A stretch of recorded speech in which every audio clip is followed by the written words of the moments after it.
Namaskar, I am engineer P.K. Tiwari. Today I am going to explain to print patterns in Python. How can we print patterns in Python? यानी Python में हम कैसे patterns print करेंगे। तो सब pattern print कराने के लिए हमें लूप चलाना होता है और नेस्टेड लूप चलाना होता है। तो हमने आपको बताया कि लूप क्या होते हैं, पिछले वीडियोज में बताए थे लूप क्या होते हैं। दो तरीके का लूप होता है, फॉर और while. For number of times के लिए चलता है और वाइल कंडीशनल है, कंडीशन के साथ चलता है। तो अगर एक लूप के अंदर दूसरा लूप आ जाता है that is called nested loop. Means loop with in loop, loop with in loop that is called nested loop. यानी लूप के अंदर अगर लूप हो जाए तो उसको बोलते हैं नेस्टेड लूप। अब नेस्टेड लूप में क्या होता है कि अगर पहला लूप 5 टाइम चल रहा है और उसके अंदर एक दूसरा मतलब ए लूप मान लिया है, ए लूप है, उसके अंदर बी लूप चल रहा है, लूप विद इन लूप, और ए लूप चल रहा है 5 टाइम्स और बी लूप चल रहा है 4 टाइम चल रहा है। तो क्या होगा, जब ए लूप 1 टाइम चलेगा तो बी लूप 4 टाइम चलेगा, फिर ए 1 टाइम चलेगा तो बी 4 टाइम चलेगा, फिर ए 1 टाइम चलेगा तो फिर 4 टाइम चलेगा। ऐसे ही ए 5 टाइम चलेगा तो हर बार बी 4 बार चलेगा। तो कितने बार बी लूप चलेगा? 20 टाइम्स पूरा लूप चलेगा। पूरा लूप क्या चलेगा? 20 टाइम चलेगा। तो लूप विद इन लूप में यही कॉन्सेप्ट है कि जब एक लूप जो आउटर लूप चलता है तो इनर लूप जब तक कंप्लीट नहीं हो जाता तब तक आउटर लूप में नहीं जाता। जब इनर लूप कंप्लीट हो जाता है तो फिर आउटर लूप में जाता है, फिर एक वैल्यू चेंज होती है, उसके बाद फिर इनर लूप में आता है, जब पूरा कंप्लीट हो जाता है इनर लूप तब फिर आउटर लूप में जाता है। इससे क्या होता है, लूप के अंदर लूप चलता है, that is called nested loop. तो अगर हम पैटर्न प्रिंट कराना चाहते हैं तो हमें नेस्टेड लूप चलाना पड़ेगा। तो हमने पैटर्न के लिए क्या किया है कि हमने 6 स्टेप्स बनाए। वो 6 स्टेप्स हैं, अगर वो 6 स्टेप फॉलो किए जाएं तो कोई भी पैटर्न बनाया जा सकता है। कोई भी पैटर्न बनाया जा सकता है उन 6 को फॉलो करके। अब उसमें क्या है कि जो पोर्शन ना हो उसका लूप हटा दीजिए, और अगर कुछ और भी चेंजेस करने हैं तो इफ वगैरह लगा के हम उसमें चेंजेस कर सकते हैं, कंडीशन लगा के हम कुछ प्रिंट करा सकते हैं। मान लीजिए कभी कभी होता है कि यहाँ अगर ऐसा हो तो ये प्रिंट करो, अगर ऐसा हो तो ये प्रिंट करो, तो उसमें फिर हम इफ एल से कंडीशन लगा के उसको प्रिंट करा सकते हैं। तो हम देखिए एक फॉर्मेट मैंने बनाया है, आप देख सकते हैं। देखिए क्या है, जैसे ये पैटर्न है, ये पहला वाला पैटर्न है। आप देखिए इस फर्स्ट पैटर्न में क्या है, जब ये बड़ा सा पैटर्न बच्चे देखते हैं तो बच्चे डर जाते हैं कि ये तो बहुत बड़ा पैटर्न है, ये कैसे होगा। लेकिन बहुत ईजी होता है पैटर्न प्रिंट कराना, सबसे ईजी है। बस सिर्फ आपको लूप कॉन्सेप्ट आना चाहिए। अगर आपको लूप कॉन्सेप्ट आता है तो कोई भी पैटर्न बना सकते हैं। और पैटर्न में नेस्टेड लूप चलता है, लूप के अंदर लूप चलता है। तो अब देखिए सबसे पहले तो पैटर्न में जो कुछ चीज़ें हैं वो हैं क्या, अगर वो हमें क्लियर हो जाएगा तो हम पैटर्न बना ले जाएंगे। तो सबसे पहले क्या किया है कि ये जो बीच वाली लाइन है इसको हमने मान लिया है कॉमन लाइन। क्यों कॉमन लाइन माना है कि ऊपर का पोर्शन जैसा है नीचे का पोर्शन भी वैसा ही है, जैसा ही ऊपर का पोर्शन है वैसे नीचे का पोर्शन है। और ये वाली बीच वाली लाइन जो है इसके साथ भी है और नीचे के साथ भी है, इसलिए इसको हम कहते हैं कॉमन लाइन। यानी ये लाइन जो है ये ऊपर वाले के साथ भी है और यही लाइन नीचे वाले के साथ है। तो ये लाइन सिर्फ एक बार प्रिंट होगी, या तो ऊपर के साथ या नीचे के साथ। अगर 2 बार प्रिंट करेंगे तो अगर मान लीजिए ऊपर के साथ भी प्रिंट किया, नीचे के साथ भी प्रिंट किया तो 2 बार हो जाएगी। तो इसलिए ये ख्याल रखेंगे। अब उसके बाद क्या किया, इसको हमने ऐसे भी डिवाइड कर दिया। अब जैसे डिवाइड किया तो ये क्या हुआ, ये लेफ्ट पार्ट हो गया, ये राइट पार्ट हो गया, ये कॉमन लाइन हो गई, और ये जो स्पेसेस हैं लेफ्ट साइड में these are called left side spaces. और ये नीचे का पोर्शन क्या है, मिरर इमेज है। मिरर इमेज क्यों है, क्योंकि जो जैसे ऊपर है बिल्कुल नीचे है। जब ऊपर जैसा होता है नीचे उसी तरीके का होता है, that is called mirror image. तो ये मिरर इमेज है, तो इसको आप क्या कहेंगे, मिरर इमेज है। ये क्या है, ये लेफ्ट पार्ट है, ये राइट पार्ट है, ये कॉमन लाइन है, ये मिरर इमेज है, ये लेफ्ट साइड स्पेसेज है। और जो लेफ्ट साइड में जो स्पेसेज होते हैं उन्हें हमें प्रिंट कराना पड़ता है। राइट साइड में अगर स्पेसेज हैं, जैसे लाइन चेंज होगी अपने आप से बाकी सब स्पेस। तो राइट साइड में अगर स्पेसेज हैं उसके बाद कुछ प्रिंट नहीं है तो हमें स्पेस प्रिंट कराने की जरूरत नहीं पड़ती। लेकिन लेफ्ट साइड में स्पेस है उसके बाद कुछ प्रिंटिंग है तो हमें वो स्पेसेस प्रिंट कराने पड़ेंगे। अगर वो हम स्पेसेस प्रिंट नहीं कराएंगे तो क्या होगा, हमारा पैटर्न तो प्रिंट होगा लेकिन उस फॉर्मेट में नहीं होगा। जो नंबर हैं वो सब प्रिंट होंगे लेकिन फॉर्मेट सब अगड़म अगड़म हो जाएगा। तो इसके लिए करते हैं कि हम स्पेसेस भी प्रिंट कराते हैं अगर लेफ्ट साइड में है तो first print spaces, then print left part, then right part, तब अगली लाइन पे जाएंगे। पहले लेफ्ट साइड स्पेस प्रिंट करेंगे, लेफ्ट पार्ट प्रिंट करेंगे, फिर राइट पार्ट प्रिंट करेंगे, तब नेक्स्ट लाइन पे जाएंगे। ऐसे ही प्रोसेस चलेगा। तो हमने क्या किया है, इसको एक्सप्लेन करने के लिए हमने 6 स्टेप बनाए हैं। वो 6 स्टेप अगर सही से समझ लिया जाए तो कोई भी पैटर्न बनाया जा सकता है। तो वो 6 स्टेप क्या हैं, इसीलिए मैंने बता दिया कि जब सब क्या होता है, क्योंकि हम आगे को बोलेंगे तो आपको आना चाहिए कि हम क्या कह रहे हैं। तो देखिए, तो हमने 6 स्टेप बताए हैं, स्टेप्स टू प्रिंट पैटर्न्स। तो पहला क्या है, पहला स्टेप है हमारा first loop to generate line numbers may be increasing और डिक्रीजिंग ऑर्डर। पहला स्टेप क्या है, first loop to generate line numbers may be increasing और डिक्रीजिंग ऑर्डर। तो सबसे पहले तो हमें नंबर ऑफ लाइंस इनपुट करनी पड़ेगी। सबसे पहले क्या करनी पड़ेगी, नंबर ऑफ लाइंस इनपुट करनी पड़ेगी। तो नंबर लाइन हमने यहाँ फिक्स कर दिया है n=5, क्योंकि ये 5 से पैटर्न बना हुआ है तो इसलिए हमने उसको क्या किया, फिक्स कर दिया है। अगर हम चाहें तो n की वैल्यू यहाँ इनपुट कर लेंगे, जो n की वैल्यू इनपुट करेंगे उतने टाइम लूप चल के हमारा पैटर्न उसके हिसाब से प्रिंट हो जाएगा। तो हम यहाँ पर n चेंज कर सकते हैं। कैसे चेंज कर सकते हैं, थ्रू इनपुट। यहाँ n की वैल्यू हम इनपुट करा लें और बाकी सब प्रोसेस वही रहेगा। सिर्फ हम क्या करेंगे, n को हम इनपुट करा लें। यहाँ क्योंकि 5 था इसलिए हमने यहाँ फिक्स कर दिया है, n=5 कर दिया है। लेकिन जनरली प्रोग्राम जो होता है फिक्स के लिए नहीं होता, तो यहाँ पर क्या करेंगे, n की वैल्यू हम इनपुट कर लेंगे। अब यहाँ पर पहला स्टेप क्या है, first loop to generate line numbers may be increasing और डिक्रीजिंग ऑर्डर। अब ये इंक्रीजिंग या डिक्रीजिंग कैसे समझ आएगा कि इंक्रीजिंग लूप चलाना है कि डिक्रीजिंग लूप चलाना है। तो हम क्या करेंगे, पैटर्न पे आएंगे और पैटर्न में देखेंगे कि जब लाइन चेंज हो रही है तो क्या हो रहा है। जब लाइन चेंज हो रही है तो क्या हो रहा है, इंक्रीज हो रहा है कि डिक्रीज हो रहा है। कुछ ना कुछ आपको दिखेगा उस पैटर्न में, कुछ ना कुछ इंक्रीज या डिक्रीज होते हुए दिखेगा, उसके हिसाब से पहला लूप चलेगा। अब इसमें देखते हैं, इस पैटर्न में देखते हैं तो क्या होगा, 1 1 1 ये कॉमन है, कोई चेंज नहीं है। लेकिन जब इधर की तरफ देखते हैं तो क्या हो रहा है, 1 2 3 4 5, यानी कि नंबर हमारा क्या हो रहा है, इंक्रीज हो रहा है। लाइन बाय लाइन हमारा नंबर क्या हो रहा है, इंक्रीज हो रहा है, 1 2 3 4 5। तो इसका मतलब पहला लूप हमारा इंक्रीजिंग ऑर्डर में चलेगा। तो कहाँ से चलेगा, 1 से, क्योंकि 1 से शुरुआत हो रही है। कहाँ तक चलेगा, 5 तक। 5 वहाँ हमने फिक्स कर दिया है, n=5, तो n तक। अब लूप में हमने बताया था आप लोगों को कि जो हम क्या करते हैं, फॉर लूप में जब रेंज लिखते हैं, रेंज फंक्शन लिखते हैं, तो रेंज में 3 चीज़ें लिखी जा सकती हैं, स्टार्टिंग, एंडिंग और स्टेप। तो जब हम जो चीज़ लिख देते हैं तो उस नंबर से लेके लास्ट जो नंबर लिखते हैं वहाँ तक, और स्टेप जो लिखा है उस इंक्रीज या डिक्रीज होते हुए वर्क करता है। तो अब क्या है, लेकिन हमने ये आपको बताया था कि जो फर्स्ट यानी इनिशियल वैल्यू है वो इंक्लूडिंग होता है और फाइनल वैल्यू इंक्लूडिंग नहीं होता, एक्सक्लूडिंग होता है। कभी भी फाइनल वैल्यू नहीं लेता।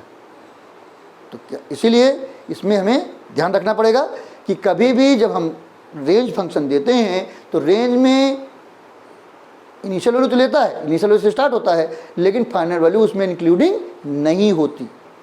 तो इसलिए हमें ध्यान रखना पड़ेगा कि हमें क्या करना है। तो देखिए हमने क्या किया है, क्योंकि हमें लूप चलाना है 1 से लेके n तक।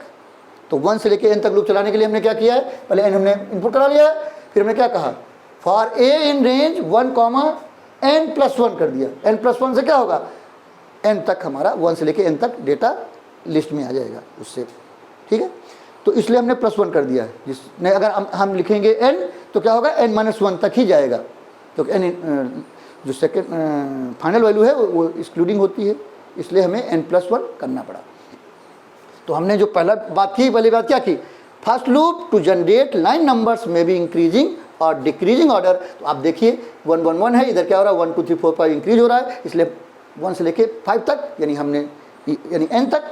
तो हमने लूप चलाया, पहला क्या चलाया, a इन रेंज 1, n+1, यानी पहला लूप फर्स्ट स्टेप के हिसाब से चल गया। अब सेकेंड क्या है, second loop with in first loop for left side spaces.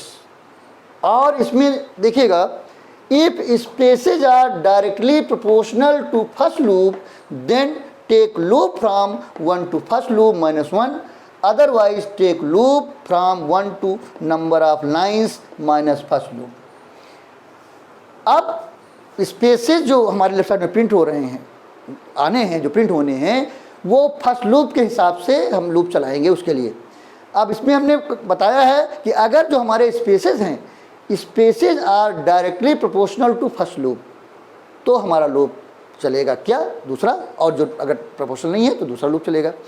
तो अगर हमारे स्पेसेस कैसे चलेगा, प्रोपोर्शनल है कि नहीं, अगर हमारा पहला लूप इंक्रीजिंग में चल रहा है और हमारे स्पेसेस भी लाइन बाय लाइन इंक्रीज हो रहे हैं, जैसे इसमें देखते हैं क्या हो रहा है।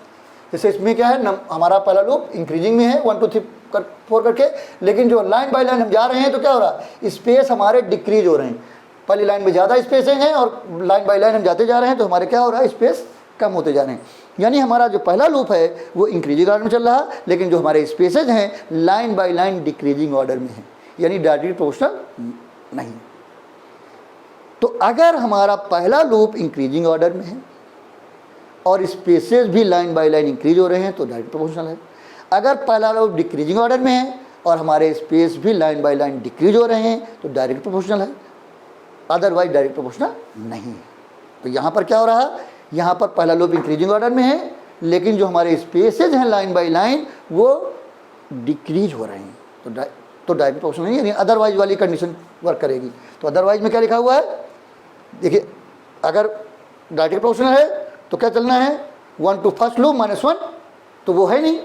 अदरवाइज में क्या लिखा है, take loop from 1 to number of lines. Number of lines क्या है, n है, number of lines minus first loop. First loop क्या है, a है, तो n से n माइनस a तक चलाना है 1 से।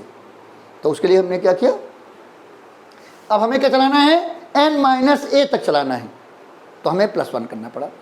तो क्या करेंगे, देखिए लिखा for be in range 1, n-1। अब n-1 तक जाना है, लेकिन n-1 लिखेंगे तो एक कम आएगा, तो हमने यहाँ क्या कर दिया, +1 कर दिया, क्योंकि जो फाइनल वैल्यू है वो एक्सक्लूडिंग होती है, इसलिए हमें +1 करना पड़ेगा, नहीं तो वो एक कम तक चलेगा और हमारा पैटर्न गड़बड़ कर देगा। तो आप क्या करेंगे, क्योंकि स्पेस प्रिंट करने हैं, तो यहाँ हमने क्या किया, प्रिंट और एक ब्लैंक प्रिंट करा दिया, डबल कोट से सिंगल कोट दोनों में चलता है, कॉमा। अब क्या होता है, प्रिंट जब हमारा वर्क करता है, प्रिंट फंक्शन जब वर्क करता है तो बाय डिफ़ॉल्ट लाइन चेंज हो जाती है। बाय डिफ़ॉल्ट क्या होता है, लाइन चेंज। लेकिन हमें क्या करना है, जब तक स्पेस पहले प्रिंट करने हैं सारे, फिर लेफ्ट पार्ट प्रिंट करना है सारा, फिर राइट पार्ट प्रिंट करना है। जब एक लाइन तब कंप्लीट होगी जब स्पेसेस प्रिंट हो जाए लेफ्ट साइड के, फिर लेफ्ट पार्ट प्रिंट हो जाए, फिर राइट पार्ट प्रिंट हो जाए, तब सेकेंड लाइन पे जाना है, यानी तब तक लाइन हमें चेंज नहीं करना है। इसीलिए हम लाइन चेंज नहीं करेंगे, पहले हम क्या प्रिंट करेंगे, लेफ्ट साइड स्पेसेस प्रिंट करेंगे, फिर लेफ्ट पार्ट प्रिंट करेंगे। जैसे यहाँ क्या है, ये पहले स्पेसेस हैं तो पहले हम स्पेसेस प्रिंट करेंगे, फिर लेफ्ट पार्ट प्रिंट करेंगे, फिर राइट पार्ट प्रिंट करेंगे, फिर अगली लाइन पे होगा spaces left part right part, फिर अगली line spaces left part right part, तब लाइन हम चेंज करेंगे। तो लाइन तब तक नहीं चेंज करेंगे जब तक राइट पार्ट प्रिंट ना हो जाए। तो हमें लाइन चेंज नहीं करना है, तो हमारे पास एक पैरामीटर होता है प्रिंट के साथ, एंड से हम लाइन, जो लाइन चेंज होती है बाय डिफ़ॉल्ट, उसको हम चेंज कर सकते हैं। ये हमने बताया है आपको। तो हम यहाँ क्या करेंगे, जैसे हम यहाँ प्रिंट कर रहे थे, प्रिंट स्पेस किया और हमने लिख दिया end is equal to null. तो इससे क्या होगा, एंड हमारा चेंज हो गया, जो बाय डिफ़ॉल्ट \n था, लाइन चेंज करता था, अब लाइन चेंज नहीं करेगा। तो क्या होगा, जितनी बार ये लूप चलेगा उतने स्पेसेस एक लाइन में डिस्प्ले हो जाएंगे। जितने बार ये लूप चलेगा बी का, उतने स्पेसेस एक लाइन में प्रिंट हो जाएंगे। अब क्या है, जब एक लाइन में सारे स्पेसेस प्रिंट हो गए, जितनी जरूरत थी, तो हमें क्या प्रिंट करना है, लेफ्ट पार्ट प्रिंट करना है। तो लेफ्ट पार्ट के लिए अब यहाँ पर देखेंगे क्या है, थर्ड लूप। थर्ड स्टेप क्या है, third loop with in first loop for left part printing may be increasing और डिक्रीजिंग ऑर्डर। यानी लेफ्ट पार्ट क्या होगा, फर्स्ट लूप के अंदर होगा, यानी third loop with in first loop for left part printing may be increasing और decreasing order. तो कैसा चलेगा, इंक्रीजिंग है डिक्रीजिंग है, हम देखेंगे प्रिंटिंग में क्या हो रहा है। अब जब लाइन बाय देखते हैं, पहली लाइन में क्या है, 1 से 1, सेकेंड लाइन 1 से 2, थर्ड 1 to 3, 1 to 4, 1 to 5, यानी स्टार्टिंग हर लाइन की स्टार्टिंग लेफ्ट पार्ट में हर लाइन की स्टार्टिंग 1 से हो रही है। पहले फर्स्ट लाइन में 1 तक जा रहा है, सेकेंड लाइन में 2, थर्ड लाइन 3, और ये 1 2 3 4 किससे आ रहे हैं? 1 2 3 4 ए से आ रहे हैं। ये लूप चल रहा है हमारा, उससे 1 2 3 4 आ रहे हैं। तो इसका मतलब हमें 1 से लेके ए तक प्रिंट कराना है लेफ्ट पार्ट, क्योंकि पहली बार 1 तक कराना है।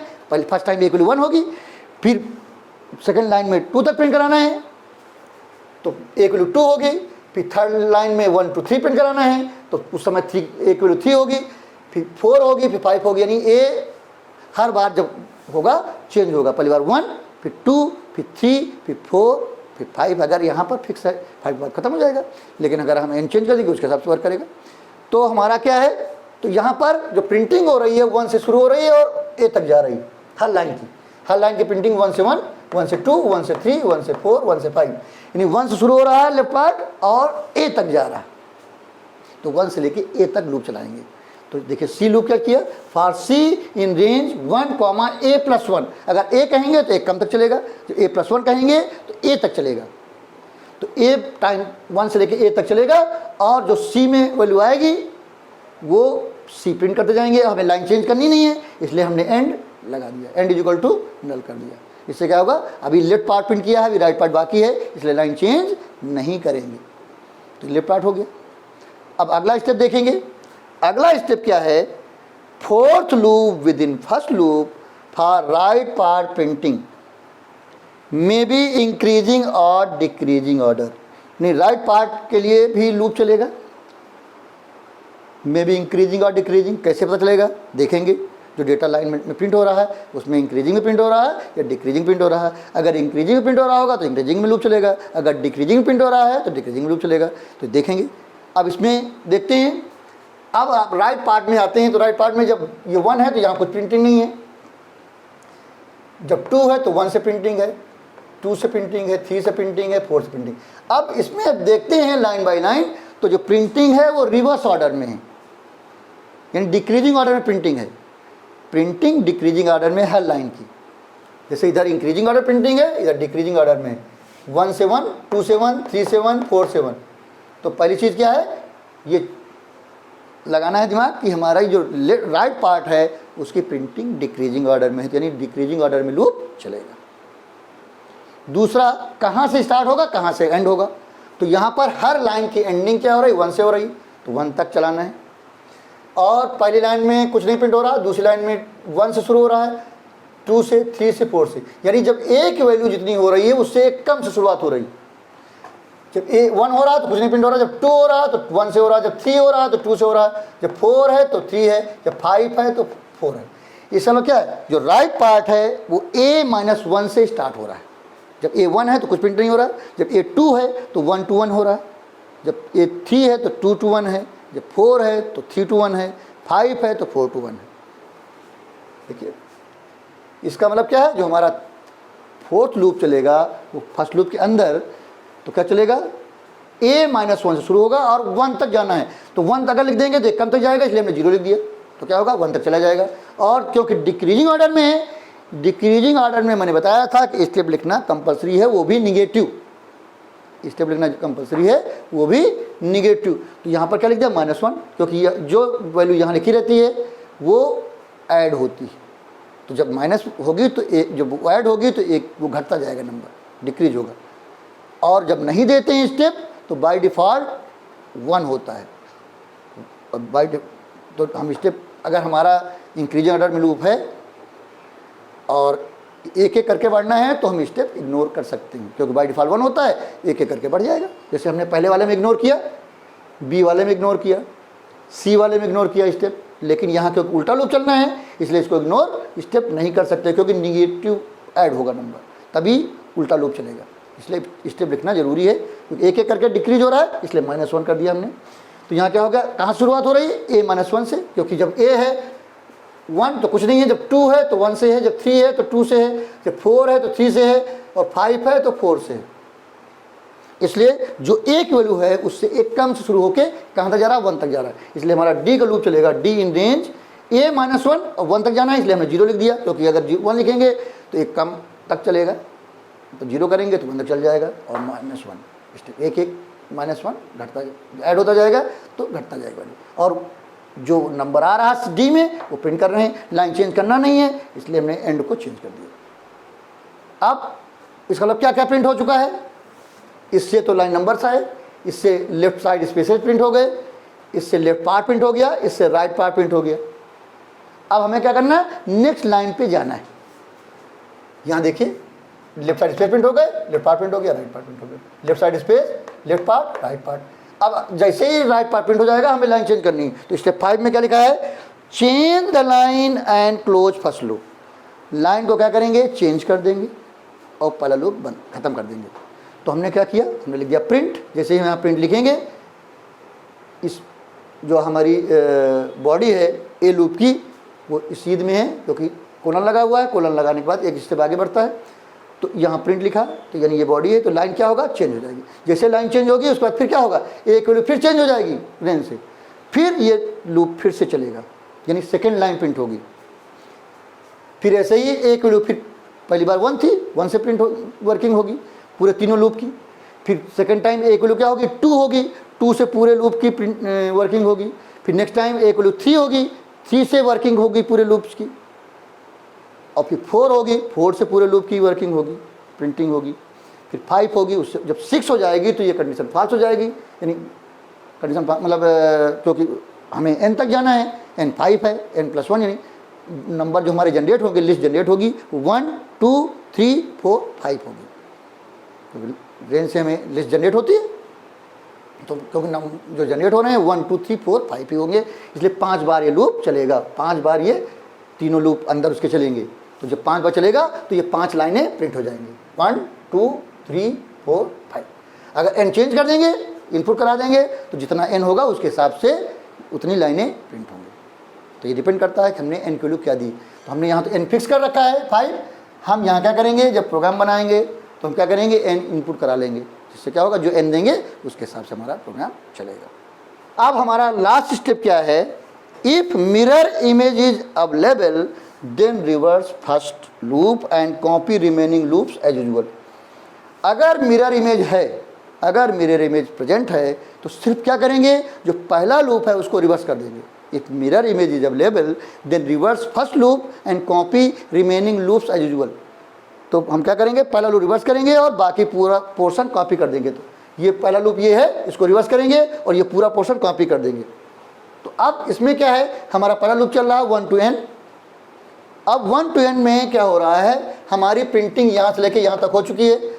अब अगर हम n से 1 चलाते हैं तो फिर ये वाली लाइन 5 से फिर शुरू होगी और 5 से 1 तक प्रिंटिंग होगी। लेकिन 5 वाली लाइन जो है ये प्रिंट हो चुकी है, एक ही बार प्रिंट करनी है, कॉमन लाइन है। तो या तो ऊपर वाले के साथ प्रिंट करेंगे या नीचे वाले के साथ प्रिंट करेंगे। तो क्योंकि ये n वाली लाइन प्रिंट हो चुकी है ऊपर वाले पोर्शन से, इसलिए हमारा लूप रिवर्स में चलाएंगे तो n से 1 चलना चाहिए, लेकिन n वाली लाइन प्रिंट हो चुकी है, इसलिए हम कहाँ से चलाएंगे, n-1 से 1 तक चलाएंगे, इसलिए रिवर्स चलाएंगे। तो हमने क्या किया, for a in range n-1 कर दिया और 1 तक जाना है तो 1 तक लिखेंगे तो कम हो जाएगा, तो यहाँ 0 लिख दिया। और क्योंकि रिवर्स ऑर्डर में है, डिक्रीजिंग ऑर्डर में है, इसलिए स्टेप -1 किया। और बाकी जितना पोर्शन ये यहाँ से लेके यहाँ तक है पूरा उठा के कॉपी कर दिया, पूरा उठा के हमने क्या किया, वही पोर्शन यहाँ से लेके यहाँ कॉपी कर दिया। तो यहाँ पर भी क्या चलेगा, जितना यहाँ ए लूप जितने बार चलेगा उससे कम, एक बार कम ये लूप चलेगा, ये वाला ए उतने बार प्रिंट होगा। तो यहाँ क्या होगा, ये ऊपर वाला 5 टाइम प्रिंट हो रहा था, 5 लाइन प्रिंट हो रही थी, नीचे 4 लाइन्स प्रिंट हो जाएंगी, एक कम। तो ये तरीका है हमें पैटर्न प्रिंट कराने का। तो आप स्क्रीनशॉट ले लीजिए। अब पैटर्न में चेंजेज आते हैं, जरूरी थोड़े नंबर ही रहें।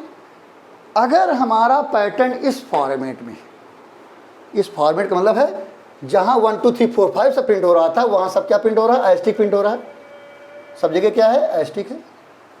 तो अब अगर हमें ये वाला पैटर्न प्रिंट कराना हो, तो इसका मतलब जहाँ पर हम 1 2 3 4 प्रिंट कर रहे थे, वो 1 2 3 4 जो जिस वेरिएबल से जनरेट हो रहा था, आ रहा था, वहाँ पर हम एस्टिक प्रिंट कर दें और कोई चेंज ना करें। तो यही जो पैटर्न ये प्रिंट हो रहा था ये होने लगेगा।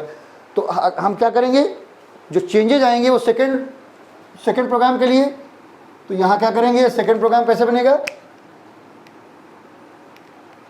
हम प्रिंट कहाँ करा रहे हैं, हम प्रिंट करा रहे हैं सी और प्रिंट करा रहे हैं डी, तो ये चेंज हो जाएगा। यहाँ क्या कर देंगे, डबल कोट्स में या सिंगल कोट में एस्टिक प्रिंट कर देंगे।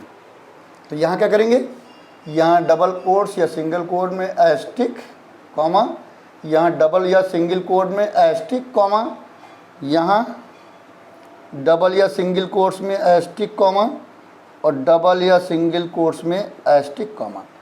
अब क्या होगा, जहाँ पर सी और डी नंबर आ रहे थे वो प्रिंट हो रहे थे, नंबर प्रिंट हो रहे थे, तो अब हमने क्या किया, उतने बार एस्टिक प्रिंट करा दिया। तो जितने बार लूप चलेगा उसके हिसाब से एस्टिक प्रिंट हो जाएगा। तो जहाँ पर सी और डी प्रिंट हो रहे थे वहाँ क्या प्रिंट होने लगा, एस्टिक प्रिंट होने लगा। तो जब एस्टिक प्रिंट होगा तो ये वाला पैटर्न आ जाएगा। यहाँ पर 1 2 3 4 नंबर जो आ रहे थे वो प्रिंट हो रहे थे, तो हमने वो सी और डी प्रिंट करा रहे थे, ये पैटर्न प्रिंट हुआ। हमने वहाँ क्या किया, सिर्फ वहाँ पर क्या किया, जहाँ सी और डी प्रिंट कर रहे थे वहाँ डबल कोट्स में या सिंगल कोट में एस्टिक लिख दिया। तो अब क्या होगा, हमारा सेकेंड पैटर्न प्रिंट होने लगेगा। बाकी कोई कॉन्सेप्ट चेंज नहीं है, वही है। तो प्लीज़ टेक स्क्रीनशॉट। और अगर जहाँ 1 2 3 4 5 है प्रिंटिंग में, वहाँ अल्फ़ाबेट्स हो ABCD, वहाँ पर क्या हो, जैसे मान लिया यहाँ पर क्या था, यहाँ पर एस्टिक था, इस एस्टिक की जगह कोई भी सिंबल हो सकता है, जो सिंबल होगा वहाँ यहाँ पर एस्टिक की जगह वो लिख देंगे। बाकी कोई चेंज करने की जरूरत नहीं है। तो जो भी सिंबल यहाँ है जिससे पैटर्न बना हुआ है वो सिंबल सिंगल कोट या डबल कोट में लिख देंगे, वो सिंबल आने लगेगा। मान लिया प्लस है तो प्लस कर देंगे, एस्टिक है एस्टिक कर देंगे, हैश है तो हैश कर देंगे, तो उसमें कोई प्रॉब्लम नहीं। लेकिन अगर हमारा अल्फ़ाबेट चेंज हो रहा है, जैसे मान लीजिए जहाँ 1 है यहाँ 1 है वहाँ A प्रिंट हो रहा है, जहाँ 2 है वहाँ B प्रिंट हो रहा है, जहाँ 3 है वहाँ C प्रिंट हो रहा है, जहाँ 4 है वहाँ D प्रिंट हो रहा है, जहाँ 5 है वहाँ E प्रिंट हो रहा है, यानी नंबर की जगह अल्फ़ाबेट्स प्रिंट हो रहे हैं। तो हमने आपको बताया था एक function CHR function, CHR function क्या करता है, जो भी ASCII वैल्यू होती है उससे कैरेक्टर बनाता है।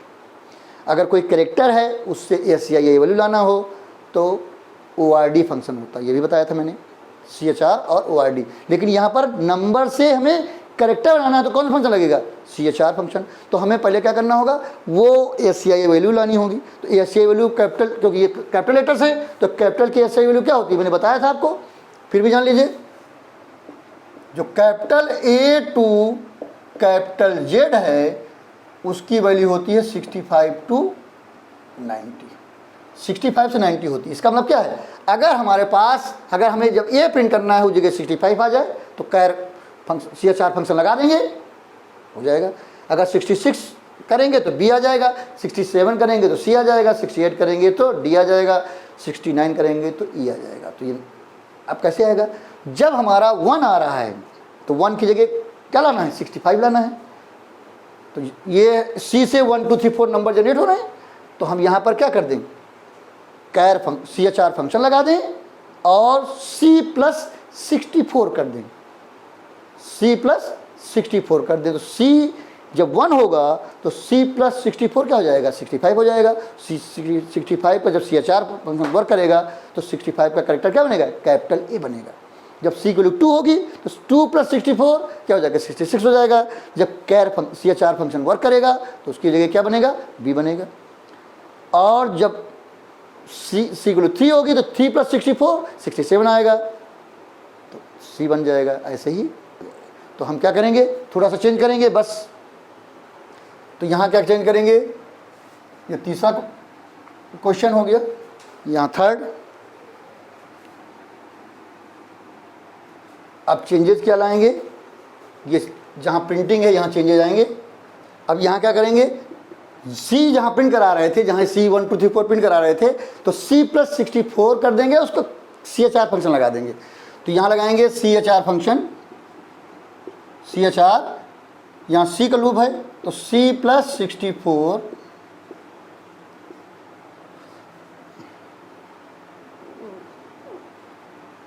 और कॉमा एंड, क्योंकि लाइन चेंज नहीं करनी है। वैसे यहाँ करेंगे CHR फंक्शन, यहाँ D है तो D+64 करेंगे और कॉमा एंड चेंज नहीं करना है लाइन, वैसे ही ऊपर करेंगे CHR फंक्शन, सी लूप है तो C प्लस 64, और लाइन चेंज नहीं करना है तो एंड चेंज करेंगे। ऐसे यहाँ करेंगे CHR function D plus 64,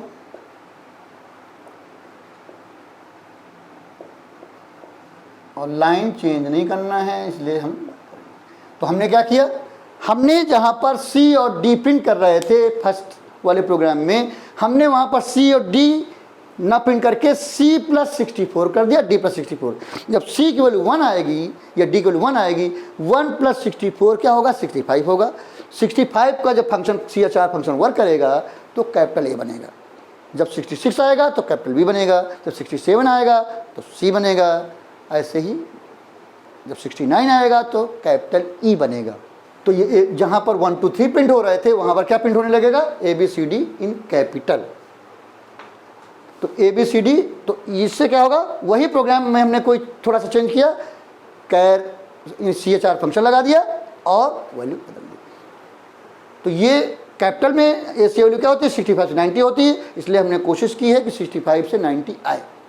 ABCD लाना है तो 65 से 90 आना है। तो जब C प्लस 64 करेंगे, C की वैल्यू जब 1 है तो 1 प्लस 64 क्या हो जाएगा, 65 आ जाएगा। और जब CHR फंक्शन वर्क करेगा तो अल्फ़ाबेट्स आ जाएंगे, वो प्रिंट हो जाएंगे। तो प्लीज़ टेक स्क्रीनशॉट। और अगर हमें ये कैपिटल लेटर की जगह स्मॉल लेटर प्रिंट करने हो तो सिर्फ क्या करेंगे, ASC वैल्यू लाने का जो तरीका है उस पर चेंज करेंगे। ASC वैल्यू क्या, कैसे, कौन सी होती है स्मॉल की, स्मॉल की जो ASC वैल्यू होती है वो होती है 65 प्लस 32 होती है, यानी जो कैपिटल और स्मॉल के बीच में 32 का डिफरेंस होता है। कैपिटल की छोटी होती है और स्मॉल की बड़ी होती है।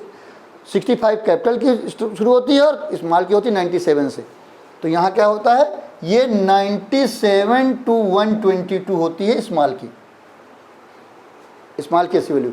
तो अगर हम जहाँ पर 64 है, जहाँ पर 64 C plus 64 D plus 64 C plus 64 D plus 64, अगर यहाँ पर 64 की जगह 96 कर दें तो जब 96 प्लस 1 होगा तो 97 आ जाएगा। 97 का जब करेक्टर बनेगा CHR फंक्शन से तो स्मॉल a आ जाएगा। तो अगर हम ऐसा करेंगे तो बदल जाएगा। तो हम ऐसा कर सकते हैं। अगर हम स्मॉल लेटर लाना चाहते हैं तो हम क्या कर देंगे, जहाँ जहाँ पर 64 है वहाँ पर हम क्या करेंगे, 96 कर देंगे। 96 करते ही जो कैपिटल लेटर्स हैं वो स्मॉल लेटर में कन्वर्ट हो जाएंगे। तो ये है तरीका प्रिंट करने का। तो अगर पैटर्न में, जैसे बहुत सारे पैटर्न है, पैटर्न में कुछ पोर्शन होता है कुछ पोर्शन नहीं होता है, तो हम देखेंगे उस पैटर्न में कौन सा पोर्शन नहीं है। जो पोर्शन नहीं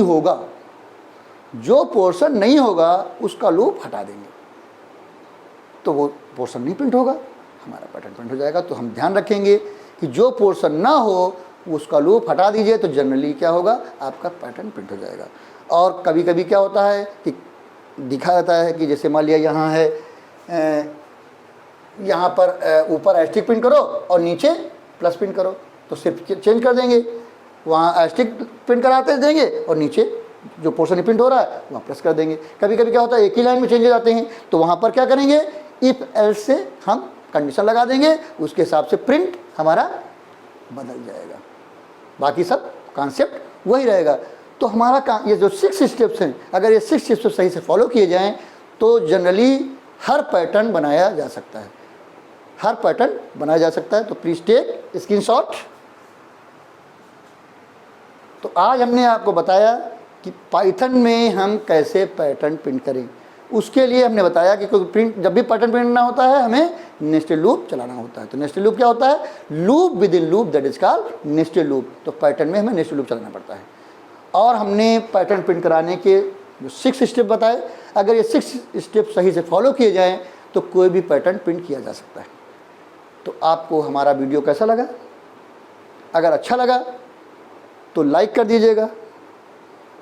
अगर कुछ प्रॉब्लम है, कुछ पूछना चाहते हैं तो आप कमेंट बॉक्स में जाके पूछ सकते हैं। अगर आप चाहें तो हमारे सोशल मीडिया में जाके अपनी प्रॉब्लम लिख सकते हैं, उसके लिंक्स आपको डिस्क्रिप्शन में मिल जाएंगे। अगर आपने हमारा चैनल सब्सक्राइब कर दिया है तो बहुत अच्छी बात है। अगर आपने हमारा चैनल अभी तक सब्सक्राइब नहीं किया है तो बहुत गलत बात है। आप तुरंत ही सब्सक्राइब करें, जिससे आपको नए नए वीडियो मिलते रहें, आपको नई नई इन्फॉर्मेशन मिलती रहे, आपकी नॉलेज बढ़ती रहे। और अगर आपने सब्सक्राइब नहीं किया तो तुरंत सब्सक्राइब करें, और सब्सक्राइब जब करते हैं तो बगल में एक बेल आइकन होता है, उस बेल आइकन में जाएंगे और वहाँ ऑल कर देंगे। इससे फ़ायदा क्या होगा कि जो पहले वीडियो हमने डाले हैं उसकी भी इन्फॉर्मेशन आपको मिल जाएगी, और जो नए आएंगे उसकी भी इन्फॉर्मेशन मिलती रहेगी। तो जब भी सब्सक्राइब करें तो बेल आइकन में ऑल ज़रूर कर दें। और अगर एक बार आपने सब्सक्राइब कर दिया तो बार बार सब्सक्राइब ना करें, सिर्फ वीडियो देखें, नॉलेज गेन करें और अपने फ्रेंड्स को शेयर करें, अपने जानने वालों को शेयर करें, अपने नियर और डियर को शेयर करें। और जब भी वीडियो देखें पूरा देखें, ये हमारी आप लोगों से रिक्वेस्ट है। होता क्या है, आप एक दो लाइन थोड़ा देखते हैं 1-2 मिनट, उसके बाद आपको लगता है ये तो मुझे आता है, लेकिन ऐसा नहीं होता है। जब आप पूरा वीडियो देखेंगे तो समझ आएगा कि आपको क्या नहीं आता। तो इसलिए जब भी देखें पूरा वीडियो देखें, जिससे जो भी कन्फ्यूजन्स हैं आपको नहीं होंगे। तो अगले वीडियो में हम फिर मिलेंगे। Thank you very much.